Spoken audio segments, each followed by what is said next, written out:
¿Qué tal, chicos? Bienvenidos a esta sexta sesión de lo que es taller de lectura y redacción. Lo que hemos visto los dos últimos videos es, primero que nada, vimos recomendaciones para la lectura.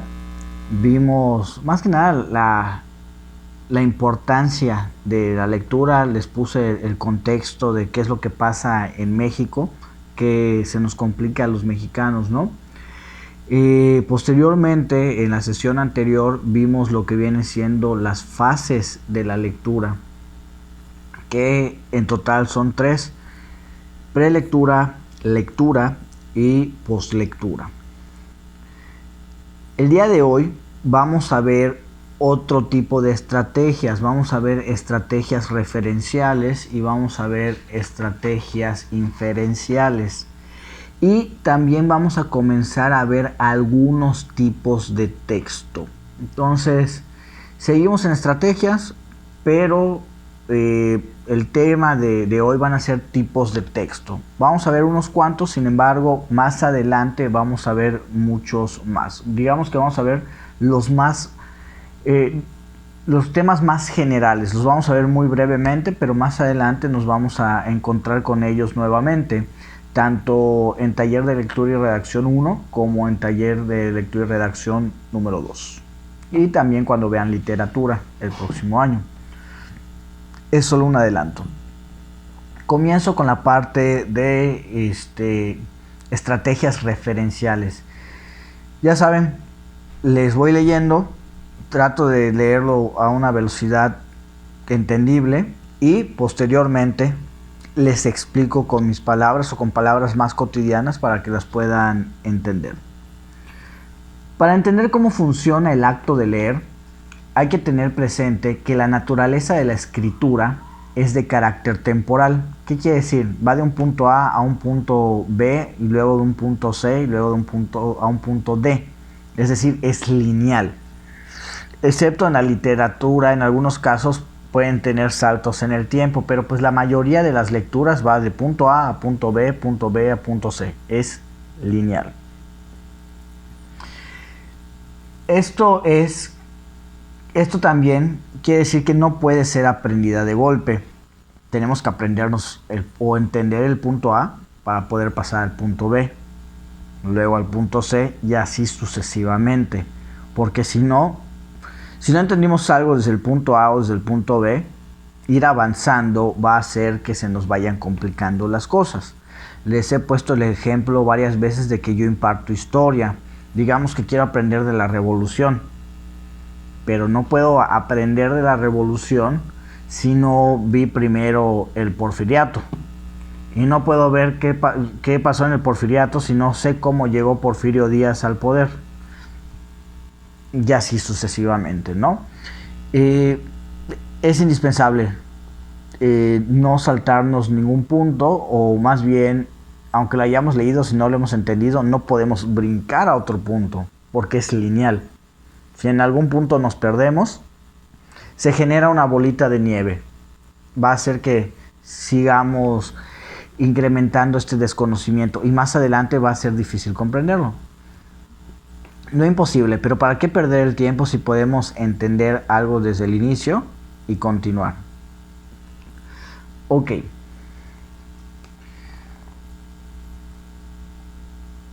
Y de igual forma se requiere o implica una participación activa. ¿Qué quiere decir una participación activa? Que aquí ahora sí que se requiere que el lector esté al 100% concentrado en lo que viene siendo la lectura. ¿Qué pasa? Que si tiene distractores, no lo va a comprender.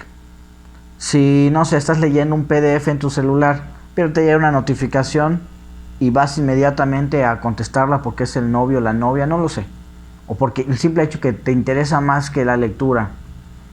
Y regresas y quieres retomar la lectura en el punto en el que estabas, ahí ya no estás haciendo una lectura activa.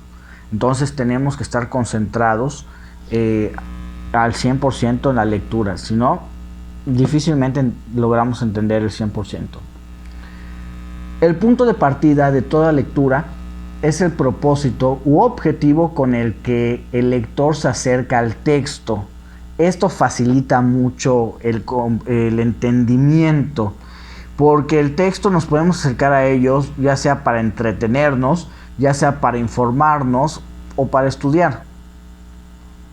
Obviamente es más fácil para nosotros cuando es por entretenimiento, no sé, una novela, Harry Potter, y ¿qué otra puede ser? 50 sombras de Grey para las chicas, Crepúsculo, Los Juegos del Hambre, no sé, la que ustedes prefieran, ¿no? Pero si este acercamiento es voluntario, obviamente es más fácil. Sin embargo, también si es para informarse de algún tema que nos interesa, pues también, ¿no? Pero también todo esto es determinante a la hora de que se nos facilite la comprensión del texto. Para comprender el texto y cumplir satisfactoriamente con su propósito de lectura, el lector requiere la aplicación de dos tipos de estrategias: las referenciales y las inferenciales. Las estrategias referenciales aplicadas a la lectura consisten en la búsqueda de datos explícitos en el texto que brindan información sobre su contenido. Recordemos función referencial que hemos visto en otras sesiones, en las partes de las funciones del lenguaje. La función referencial es buscar lo más, digamos que datos de identificación. Eso es una referencia. Cuando te piden una referencia es para identificar, ¿no? Te dan la información, pero también identificar de dónde vino esa información. Acá, por ejemplo, para que me entiendan un poquito más, o sea, cuando pides una referencia de un libro, te pueden decir, está bueno, está malo, te dicen el autor, te dicen el año, te dicen el género, te dicen más o menos de qué trata. Esos son referencias.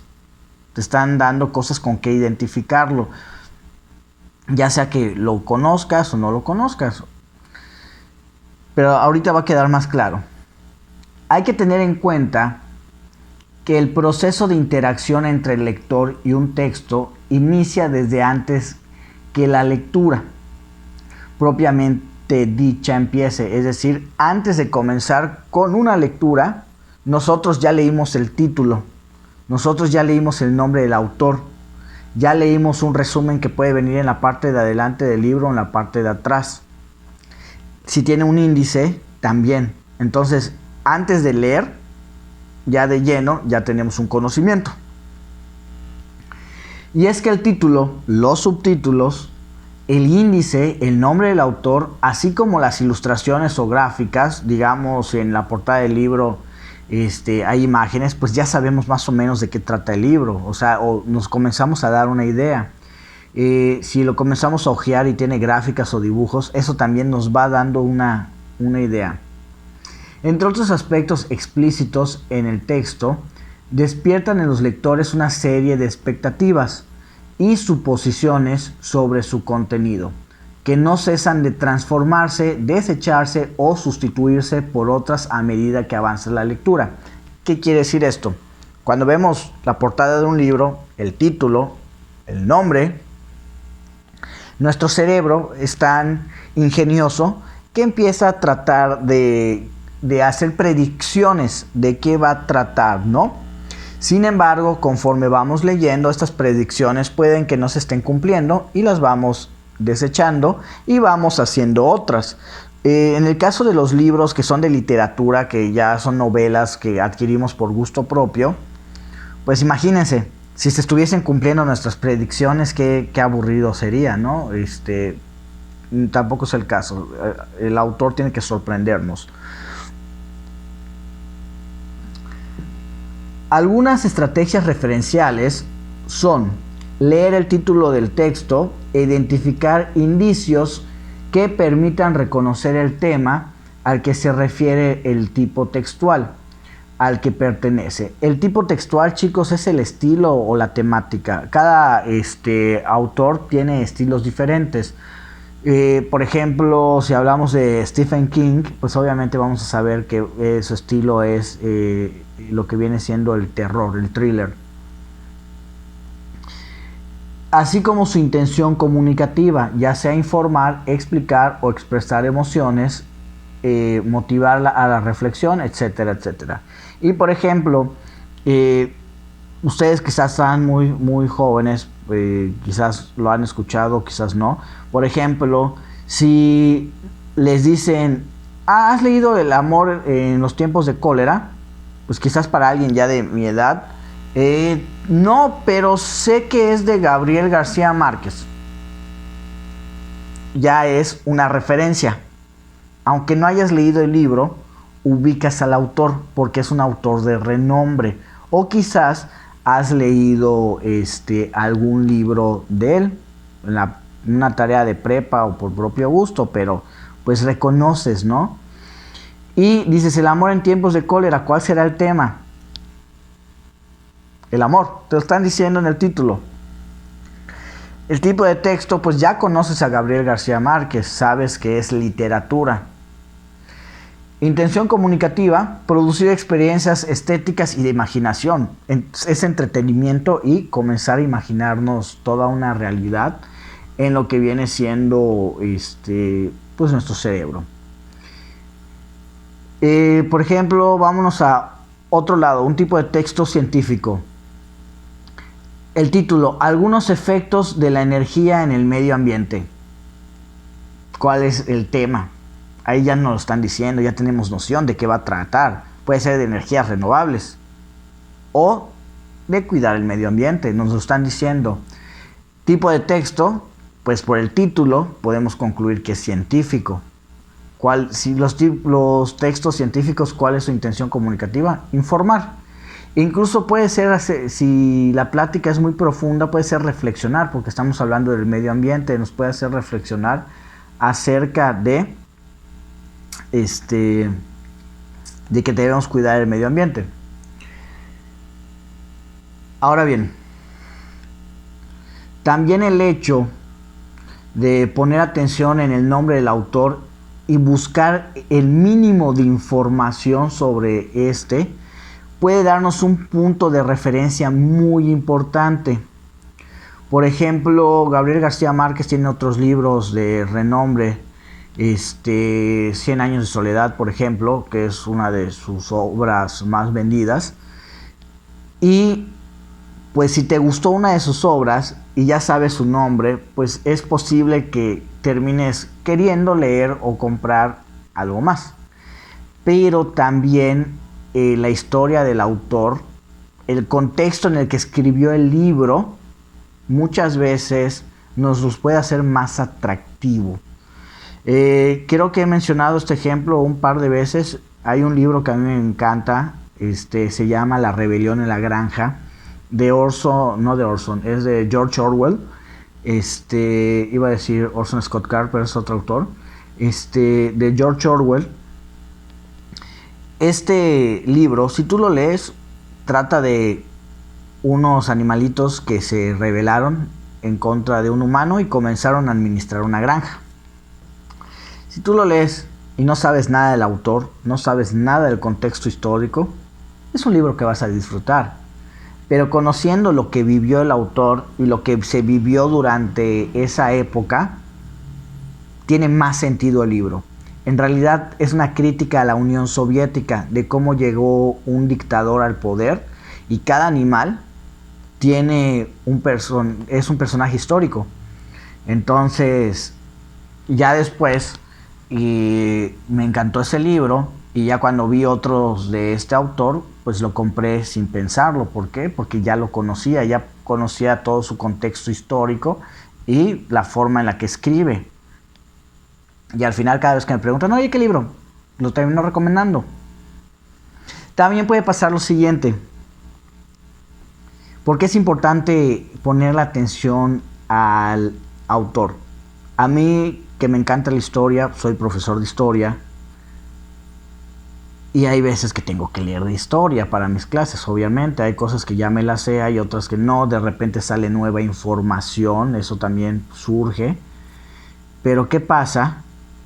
En todas las áreas nos podemos encontrar con charlatanes. Entonces, ¿qué va a pasar? Hay escritores de historia con reconocimiento y renombre, y hay otros que no, o que alguna vez tuvieron renombre, pero no sé, alteraban datos para ganar dinero. Entonces tienes que investigar al autor en una ocasión, o ver si es alguien acreditado o alguien preparado. A mí me pasa, hablando de historia de México, hay un personaje que se llama Maximiliano de Habsburgo, que él venía de Austria-Hungría y fue emperador de México. Y era bastante noble este fulanito, pero por cuestiones de guerras del momento, Benito Juárez lo manda a fusilar. Y un autor en un país latinoamericano saca una versión donde dice que nunca lo fusilaron y que tenía pruebas y que demás y bla bla bla. Y yo así que tenía un crush con este personaje y súper emocionado leyéndolo. Ya luego investigué al autor y no tenía preparación. Fue un chisme que se sacó y que fue evolucionando y lo entrevistaron y demás, pero luego lo desmintieron. Y obviamente, pues solo menciono de vez en cuando esta historia porque está interesante, pero en realidad no es verdad. Entonces, sí es muy importante investigar al autor. Voy a hacer lo siguiente. Estoy viendo mis tiempos y no me va a dar tiempo de los tipos de texto. Lo que voy a hacer es pasar a las siguientes estrategias, que son las inferenciales, y en la siguiente sesión vemos los tipos de texto.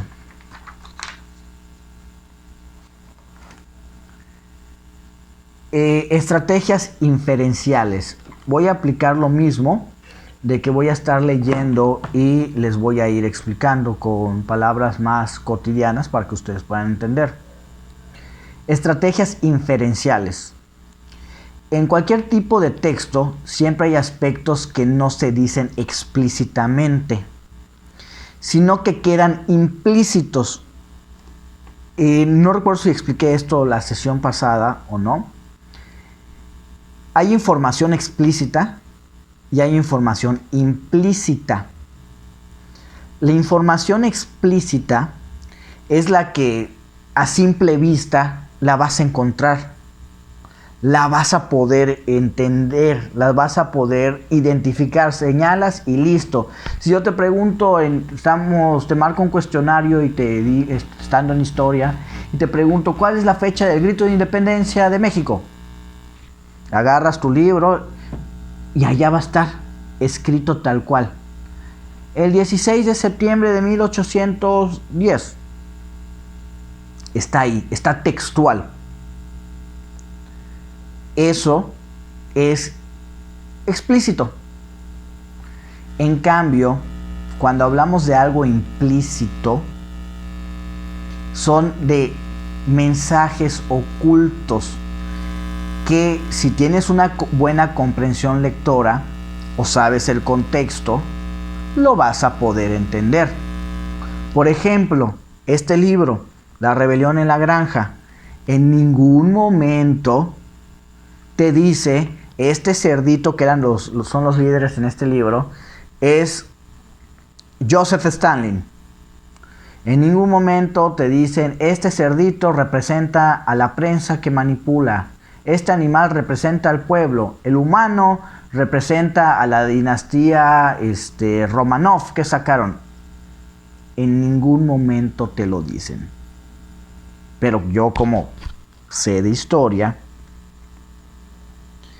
y sé de este tipo de temas, está implícito. Uno tiene que descifrar los mensajes que están ocultos. Esa es la diferencia entre explícito e implícito. Ya he explicado esto, voy a repetir esta parte que leí y luego voy a continuar. En cualquier tipo de texto siempre hay aspectos que no se dicen explícitamente, es decir, van a estar implícitos, sino que quedan implícitos. por lo que corresponde al lector llevar a cabo el trabajo de construcción de sentido al relacionar información que proviene de diferentes fuentes: el texto, el contexto de lectura y sus conocimientos previos al tema. ¿Qué quiere decir esto? Obviamente, buscar información implícita requiere más esfuerzo. Y acá dice, depende mucho del texto. Este texto que les digo, La rebelión en la granja, pues es de entretenimiento, pero es un texto histórico. El contexto. Yo me leí la biografía, te la ponen ahí previamente, de George Orwell. Entonces, y sabía más o menos en qué años fue redactado, y fue un poquito después de la Segunda Guerra Mundial. Entonces, entiendo el contexto posguerra, post-segunda guerra. Y también luego de la Segunda Guerra hubo una guerra que se llamó la Guerra Fría entre Estados Unidos y la Unión Soviética. Entonces, sé el contexto. Esto me lo hizo más fácil. ¿Y qué dice también? Y sus conocimientos previos sobre el tema. Como profesor de historia, te sé Primera Guerra Mundial, Segunda Guerra Mundial, Guerra Fría y contexto y temas pues de actualidad, ¿no? Entonces, tener conocimientos previos me facilitó absolutamente todo, y de manera inmediata podía identificar qué era cada animalito de la granja. La granja, de hecho, es la Unión Soviética. O sea, hasta eso lo pude identificar. Ok, por ello es que la lectura nunca es un proceso lineal cuando se trata de cosas implícitas. ¿Qué pasa? Que muchas veces cuando no entendemos la información implícita porque no tenemos muy buena comprensión lectora, o porque no entendemos el texto o el contexto, o no tenemos conocimientos previos, ¿qué va a pasar? Ahí sí vamos a avanzar y vamos a tener que regresar, porque si no vamos a lograr la comprensión que quisiéramos. Sino que implica simultáneamente ir hacia adelante, planteando una hipótesis. La hipótesis es comenzar a predecir qué va a pasar, y también ir hacia atrás, ir ajustando. Cuando no entendemos algo o nuestra hipótesis, nuestra proyección está fallando, regresar y ver por qué está fallando. Y estar yendo de adelante y hacia atrás. Es un ejercicio de ensayo y error que permite construcción de significados. Si tienes una buena comprensión lectora, no es necesario que vayas de adelante hacia atrás. Pero si se te está complicando, sí lo tienes que hacer. ¿Dónde me quedé? Hasta que al fin le demos coherencia a lo que estamos leyendo. De ahí que el lector no sea un receptor pasivo, sino que participa activamente en la construcción del sentido del texto, modificándolo. Para construir paulatinamente la comprensión del texto, no solo debe elaborar hipótesis que irá desechando, confirmando definitivamente a medida que avanza su lectura, sino que también reconocer relaciones implícitas entre elementos dentro o fuera del texto. Es decir, que esta información que utilicemos la podamos usar para comprender más adelante lo del texto, o también para comprender cosas de la realidad.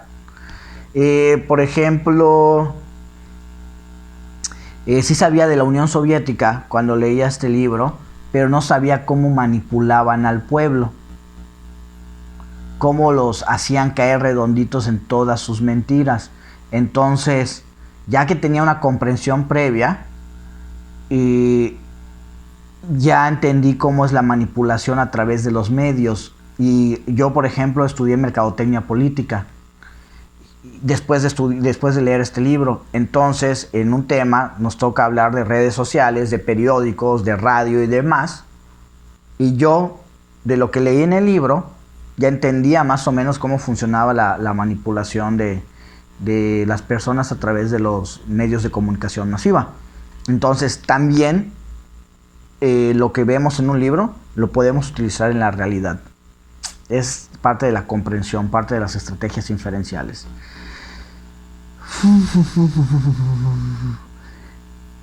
¿Qué tenemos que hacer cuando se nos comienza a complicar?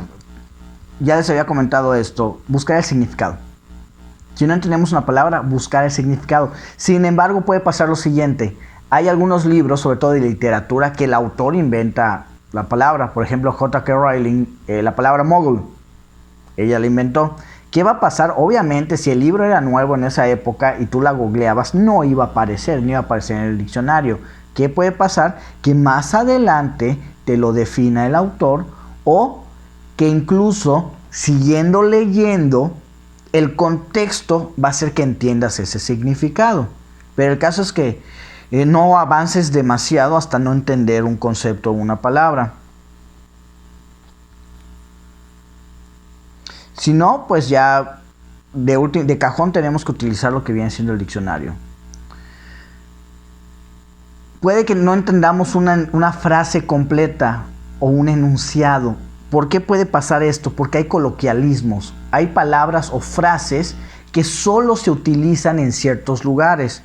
¿Y qué pasa? Que el libro puede ser de un autor inglés, de un autor francés, y el que lo tradujo textualmente, pero no supo interpretarlo. Es decir, lo que importa es entender el mensaje, transmitir el mensaje que quiso dar el autor. Por ejemplo, los norteamericanos tienen una frase para los artistas que van a salir al escenario de break a leg. Si lo traduces textualmente es rómpete una pierna, perdón. Ese no es el mensaje que realmente quieren dar. Al momento de traducirlo, debió ser buena suerte. Si tú lo traduces textual, entonces puede que el lector no lo entienda, a menos que sepa el contexto, que se ponga a investigar. Entonces, cuando no entiendan una frase o un dicho, posiblemente es porque es muy común de ahí. Por ejemplo, acá en Yucatán tenemos matas tu pavo, que significa te rindes. Imagínense que llega un norteamericano y do you want to kill your turkey? Obviamente el norteamericano va a pensar otra cosa. Entonces también es importante averiguar ese tipo de frases que no entendamos y darle una interpretación correcta. Ok, chicos, lo voy a dejar hasta acá en interpretaciones referenciales e inferenciales, y en el siguiente video vemos tipos de texto.